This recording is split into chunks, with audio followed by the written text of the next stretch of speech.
And Tupac talks about him in some of his songs as well.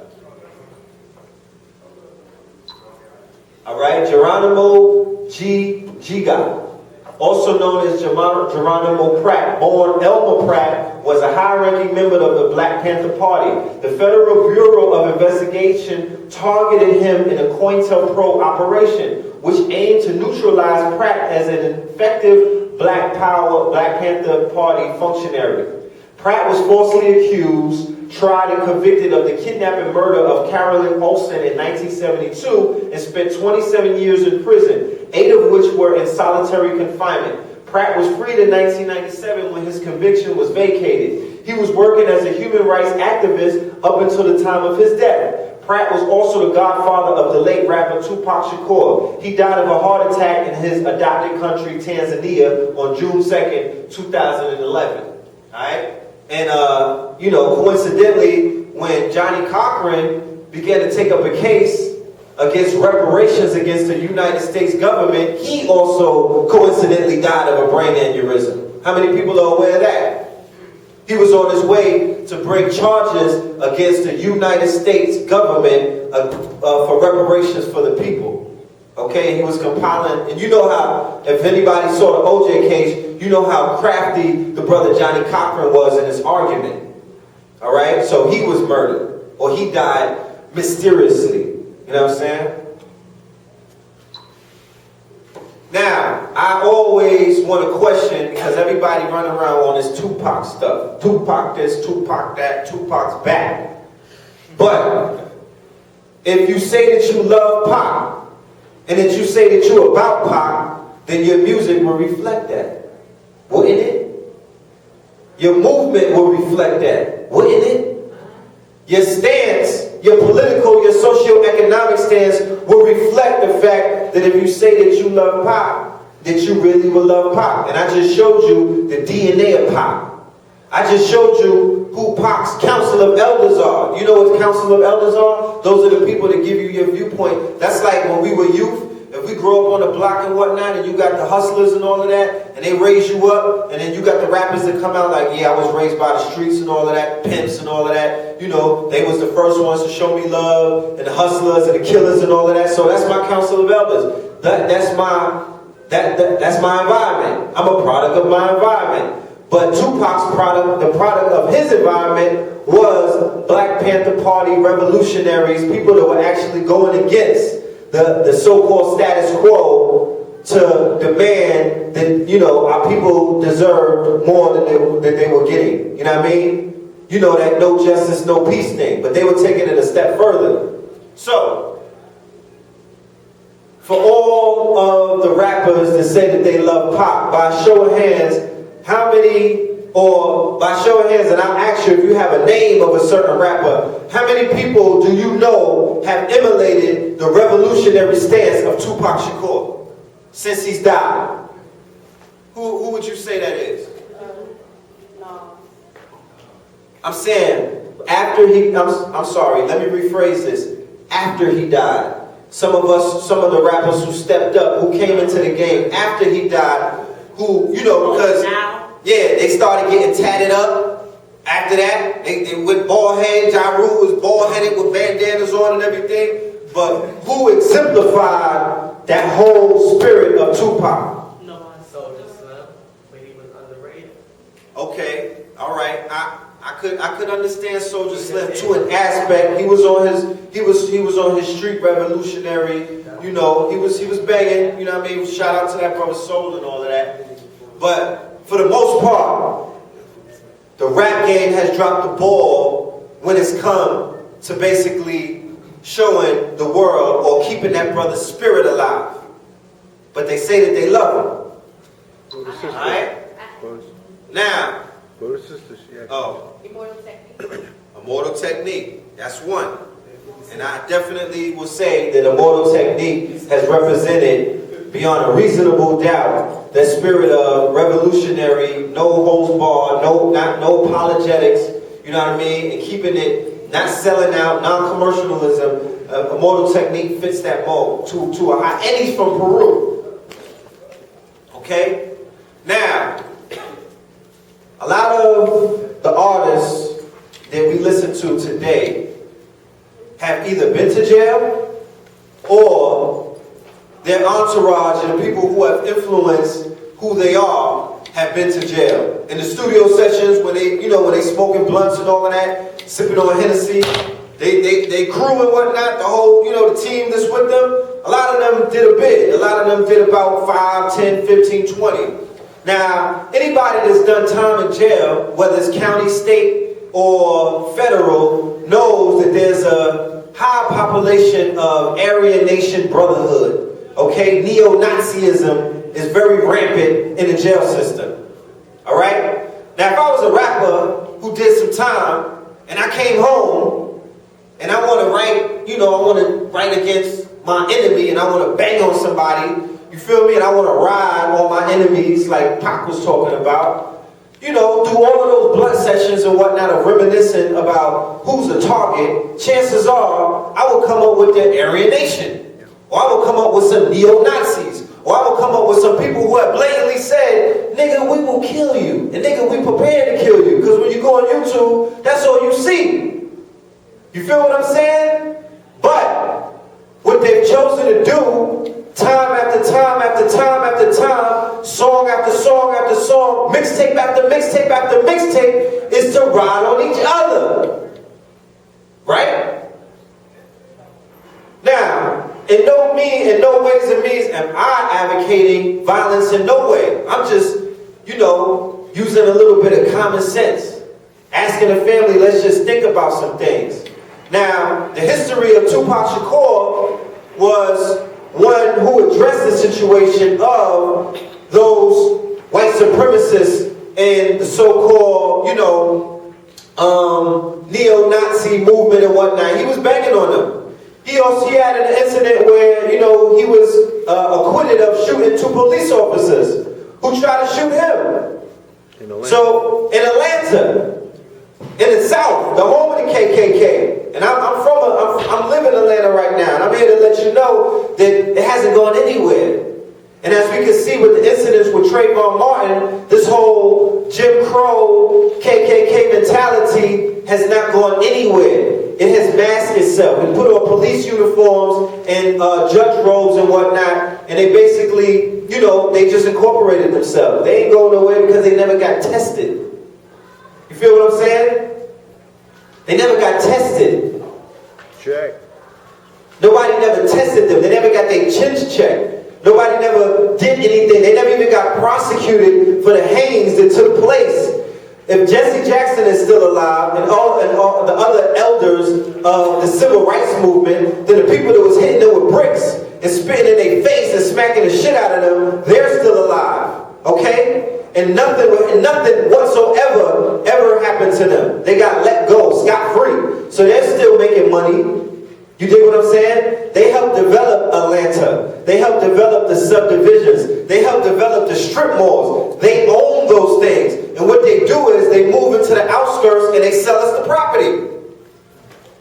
Black people don't own nothing in Atlanta. They don't have no job. They have businesses and whatnot, but they don't have any rights to the land. You could rent somewhere, but if you don't own the land, you just a tenant. It's the landlord that has the power.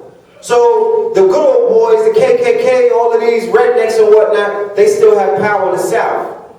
So there's no rappers that address this in the mainstream. I'm talking mainstream because the Moral and Technique is still underground. He refused to get signed to a corporate entity.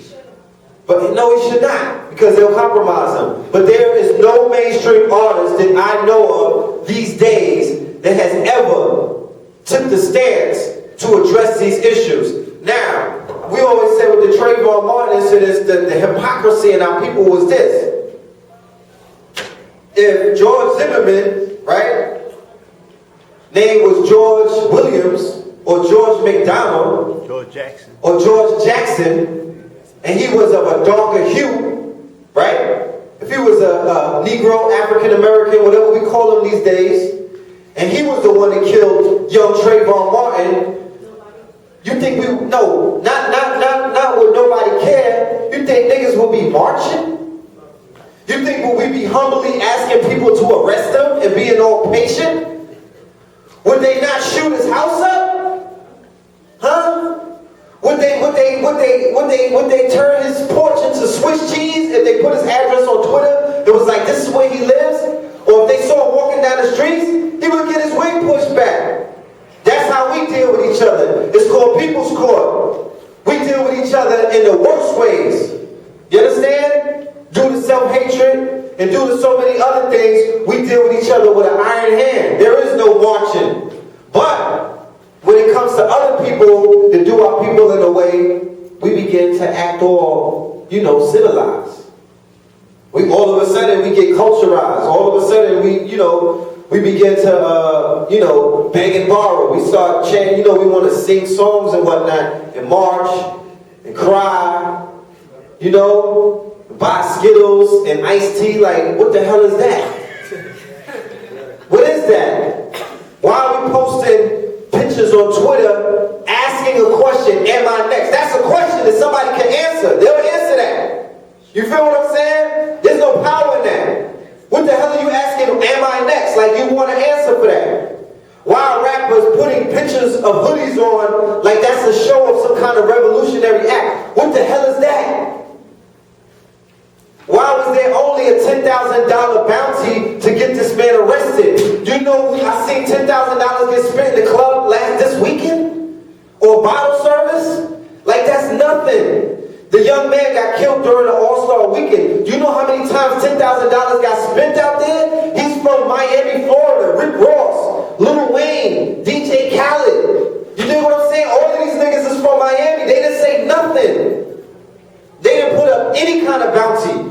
They didn't put any kind of money on the table to say, look, we want some kind of justice for this young man. It took 44 days for them to convict that man. And then he got a $15,000 bail. It was $150 with 10%. That's $15,000. That was almost the same amount of money that they put the bounty up. You dig what I'm saying? We are looking horrible around the world right now. I just want to let y'all know this. We are looking horrible. Indicted. Horrible. Convicted.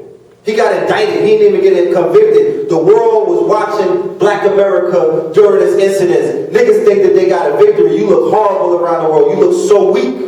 You know what I mean? Pitiful. Because the people around the world, they fighting tanks with rocks. You dig what I'm saying? Getting run over by tanks, but standing up. And then they look at America, these big old tough and bad niggas and all of that, running around because when you listen to the music, and when you hear what we talk about, what we stand for, you niggas is tough. You thugged out. But when something happened to your own, you turn into some cowards. And I'm not talking to you directly, I'm not attacking the people, but I'm just putting it out there because it needs to be said. You know what I mean? No leadership whatsoever. What the hell is Jesse Jackson and Al Sharpton supposed to do for us in 2012? This is supposed to be the future. What are you doing? Why are you still pulling out these old men to represent the youthful generation? And all that they about is turning the cheek and getting a check. They are called pacifists. Pacifist means that I'm going to pacify you. I went to a rally. I was hyped up in Atlanta. They went to City Hall and whatnot. I was like, you know what? Let me just go down there and see what's going to happen. Like, what's the atmosphere like? What are people going to say? Because I love talking points. Because I can add on. You feel what I'm saying? But they brought the minister out there, some ministers, some preachers came out there, some councilmen, some elected officials came out there, and some radio personalities came out there. After they finished playing some Rick Ross and Future, you know what I mean? After people finished sipping on their iced tea because they was holding the iced tea, but after a while they got thirsty because it was hot because they was wearing hoodies in 80-degree weather. So after they finished eating the Skittles and drinking the iced tea and singing We Shall Overcome, everybody got sleepy and went home. And nothing was accomplished. And they all got pacified to death. Everybody got calmed down and put to sleep and told them, go back to school, man. Go shopping or something. Pitiful. You know what I mean? Pitiful. But we want people around the world to understand our plight. You know what I mean? But when they log on to World Star Hip Hop, niggas is savages, animals. You know what I mean? Straight savages, animals. Women fighting each other 20 deep. Titties out, pulling their hair out, stomping each other's faces out. Dudes is on there knocking each other out every single day. Savage. And the people around the world is looking at that and saying, you know what? Forget that. I'm gonna go arm up. I'm gonna get my guns up because I'm ready to kill a nigga. Because if they ever try to do that to my child or me, I'm a George Zimmerman them. We be running around like we so innocent, like our images that are being portrayed around the world is one of grandeur and prosperity and power. It's not. It's not. It's not. They got world star hip hop in China.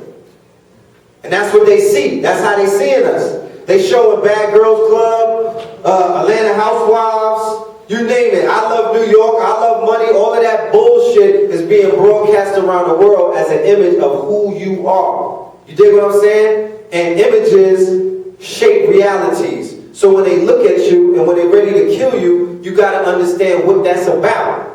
We gotta run around, we gotta stop acting like everything is so sweet, like we never did anything, like our image around the world is now one of savagery. We gotta attack those who are destroying our images around the world. We have to stand up and demand that they put righteous images of who we are around the world, or we're gonna get washed up, I'm telling you. So, like I said, the rappers need to get addressed as to how is it that you could do mixtape after mixtape, song after song about killing your own, but you never in the world did anything to even judge, because these people got your ancestors blood in their hand. In case you didn't know, these are the children of the people that was hanging your ancestors. These people are card-carrying members of organizations that profit off of every time me and you get locked up in the prison industrial complex. These people are card-carrying members of everything that happens when somebody lights up a crack pipe, because their people are responsible for this whole crack epidemic. That was a government operation. Okay, we just had Rick Ross on our radio show about 2 weeks ago. I'm gonna give y'all some flyers and whatnot, so you can get familiar with the radio program. The real Rick Ross, Freeway Rick Ross, the one who's responsible for the whole crack era. And he said it on the show about how he explained how this whole thing was a government operation that took place in the 90s to take out the children of the Black Panthers. I brought up the whole Black Panther thing because that is very important. That is a segment of our history where we stood up. When you go around the world, they got paintings of the Black Panthers still in their war because they identify with that movement. They got paintings of Tupac Shakur on the wall because they know its history and they identify with that black man. They don't got Soldier Boy on the wall. You feel what I'm saying? They don't got Soldier Boy on the wall. They don't got NWA on their walls around the world in Africa. They got Tupac Shakur. They got Huey P. Newton on the wall. They got Che Guevara on the walls for a reason. You dig what I'm saying? Yes, ma'am. I just have a comment. You don't think, like you were saying about rappers, those moves? Don't talk about going on With, like, the races. You don't feel like Kanye speaks on it? Kanye does a good job. He's an intellect, and I love the way that he comes at, that he intellectually brings up social issues and whatnot. But I'm also speaking about those who are channeling the spirit of Tupac Shakur. The rebels, the revolutionary rebels, the middle finger, I don't give a fuck, you know what I mean? The thug life. You feel what I'm saying? They took the thug life thing and started banging on each other. White people, rednecks ride around listening to rap in Atlanta, and they love that shit. You know why?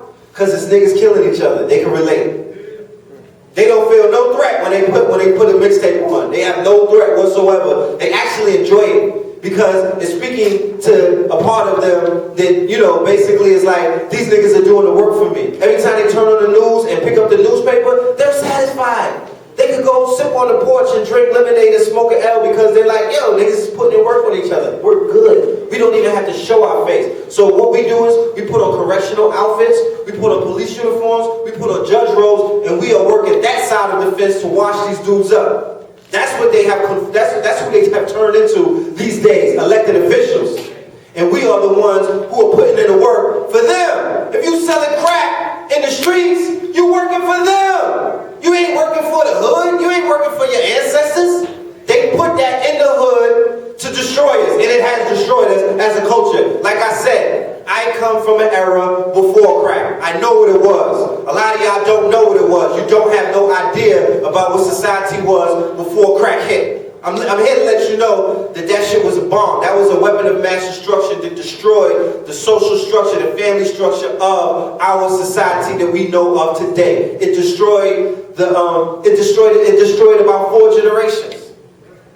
Mainly the generation that came out of the loins of the people who are part of the Black Power era, and then after that it was the Vietnam era. Brothers who came back from the Vietnam War with a whole nother way of looking at things like, hold on, this is some bullshit, you know what I mean? They came back and it was a social upheaval. Panthers was running around in all black leather, black fist pumping afros and whatnot. These dudes coming back from Vietnam, seeing the atrocities that took place over there. You dig what I'm saying? Seeing the atrocities, and some of them.